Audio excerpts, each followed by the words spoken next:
सबसे पहले तो हम ये समझ लें कि कार्तिक का महीना जो आता है तो इसका नाम कार्तिक का ही महीना क्यों रखा? शंकर जी के पुत्र के नाम पर ही इसका नाम क्यों रखा?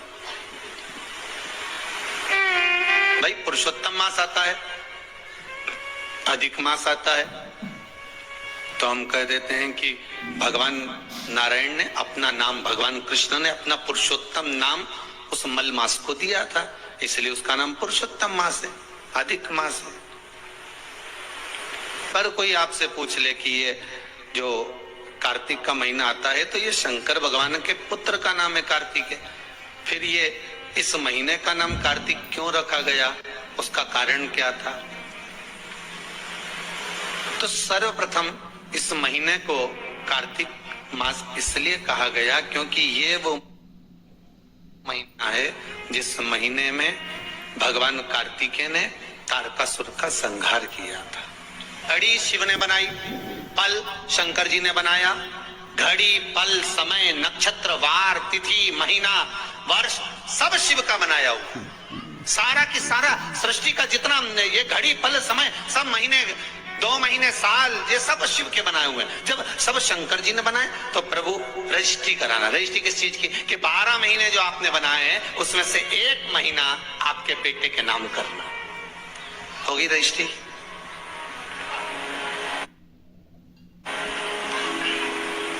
बारह महीने में से 1 महीना किसके नाम पर है? जम के बोल दो, कार्तिक।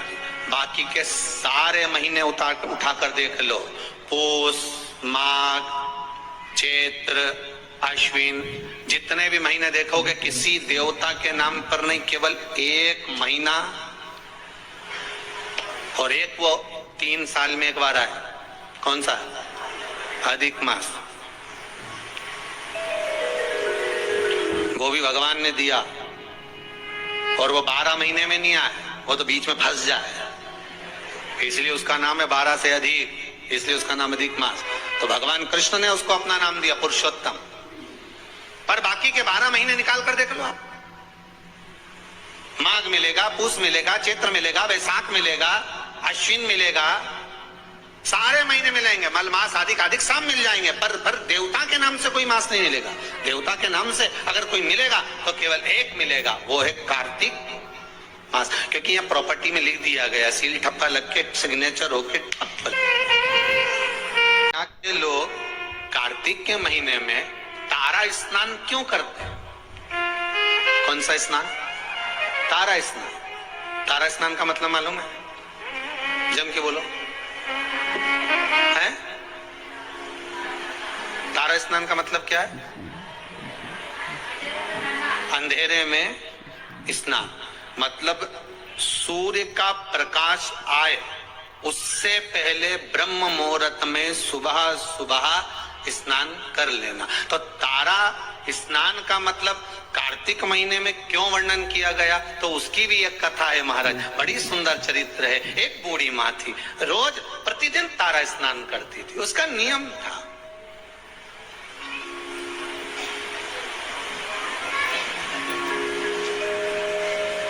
प्रतिदिन तारा स्नान करती थी।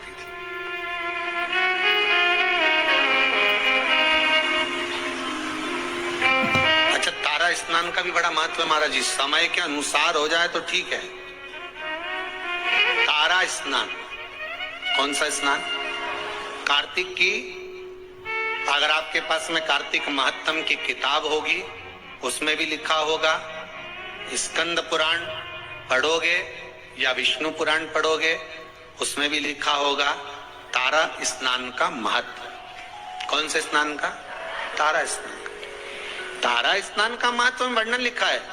ब्रह्म मुहूर्त में, आप हर चीज का एक समय होता है, उस समय की अनुकूलता में आप अगर भगवान की भक्ति को धारण करते हो, समय की अनुकूलता में भगवत स्मरण को धारण करते हो, तो आपको उसका फल जरूर मिलेगा।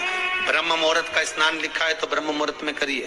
तारा स्नान लिखा है कि सूर्य उगे, सूर्य प्रकाशित हो उससे पहले आप स्नान कर ली। कार्तिक महीने का एक नियम बना लो आप भी, कोई सा भी एक नियम। शाम के समय पर दिया लगाऊंगी मैं, बेलपत्री के पेड़ के नीचे, पीपल के वृक्ष के नीचे या आंवले के वृक्ष के नीचे।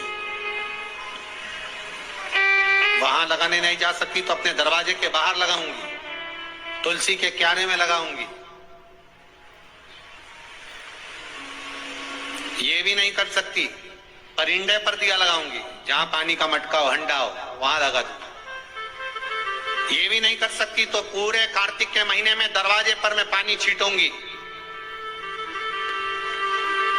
इतना तो बना सकते हो कि अपने घर के दरवाजे पर मैं पानी छीट दूंगी, द्वार पर जल का छींटा कर दूंगी।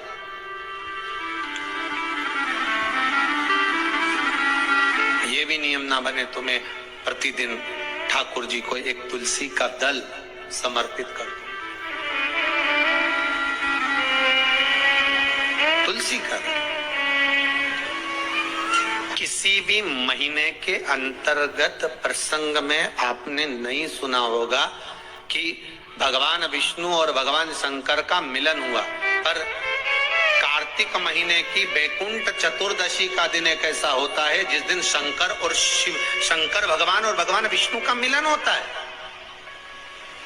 एक बात आपको पहले भी कही, सारी दुनिया की दिवाली देखना और उज्जैन महाकाल के उस पावन नगरी में हरिहर मिलन देखना। कहां पर? जम के बोलिए जरा। उज्जैन महाकाल की नगरी में हरिहर मिलन देखना। सारी दुनिया में जितने, पूरी पृथ्वी पर जितने फटाके दिवाली पर छूटते होंगे, उतने फटाके उज्जैन नगरी में हरिहर मिलन के दिन छूटते होंगे। उतने फटाके कि आज शंकर और भगवान हरि का, मेरे ठाकुर का, मेरे राम का, मेरे कृष्ण का, मेरे गोपाल का मिलन हो रहा। आज महाकाल राजा मेरे भगवान नारायण से मिलने के लिए आए हैं। और एक बात और अच्छे से कह दे, जितने फटाके दीपावली पर छूटते होंगे, उतने फटाके उससे ज्यादा भगवान शंकर और नारायण के मिलन पर छूटते हैं बैकुंठ चतुर्दशी पर।